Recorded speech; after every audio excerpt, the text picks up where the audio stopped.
നമസ്കാരം.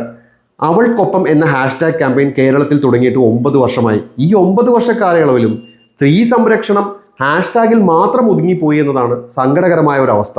9 വർഷത്തിന് മുമ്പ് WCC എന്ന സംഘടന അവൾക്കൊപ്പം എന്ന ക്യാമ്പയിൻ തുടങ്ങുന്നതിന് ഒരു കാരണമുണ്ട്. തൊഴിലിടങ്ങളിലെ ലൈംഗിക ചൂഷണങ്ങൾ അവസാനിപ്പിക്കുക.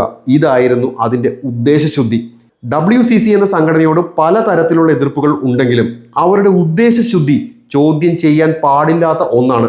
കാരണം സ്ത്രീ സംരക്ഷണമാണ് അവർ മുൻനിർത്തിയത്.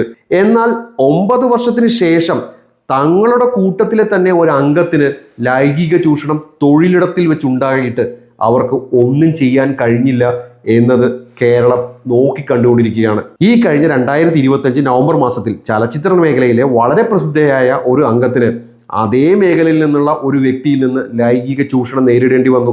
ഈ കാര്യം പരാതിയായി മുഖ്യമന്ത്രിയെ അറിയിച്ച് 2 ദിവസത്തിന് ശേഷം വീട്ടിൽ വനിതാ പോലീസുകാർ വന്ന് മൊഴി എടുത്തിട്ട് പോയി എന്നാണ് പരാതിക്കാരി തന്നെ പറയുന്നത്. എന്നാൽ ഇതിനു ശേഷം യാതൊരു നടപടിയും ഉണ്ടായില്ല.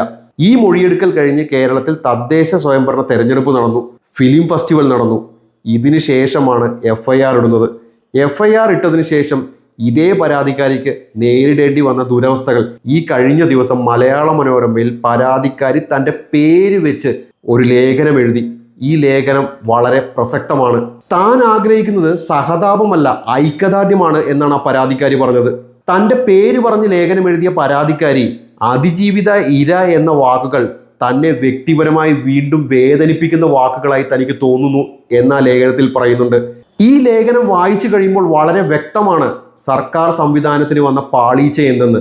WCC സംഘടന ആയിക്കോട്ടെ, മറ്റ് ഐക്യദാർഢ്യം പ്രഖ്യാപിച്ച വ്യക്തികളായിക്കോട്ടെ, സർക്കാരിന് തെറ്റുപറ്റിയെങ്കിൽ തെറ്റുപറ്റി എന്ന് പറയാൻ തയ്യാറാവണം. സ്ത്രീ സംരക്ഷണം രാഷ്ട്രീയവൽക്കരിക്കരുത്. അതുപോലെ സംരക്ഷണം ആവശ്യപ്പെടുന്ന ഒരു സ്ത്രീക്ക് രാഷ്ട്രീയം നോക്കാതെ നടപടിയെടുക്കാനും ഇവിടെ സംവിധാനം ഉണ്ടാവണം. ഈ സംവിധാനം നിലവിൽ കേരളത്തിൽ ഇല്ല എന്നത് വളരെ ഖേദകരമായ ഒരു അവസ്ഥയാണ്.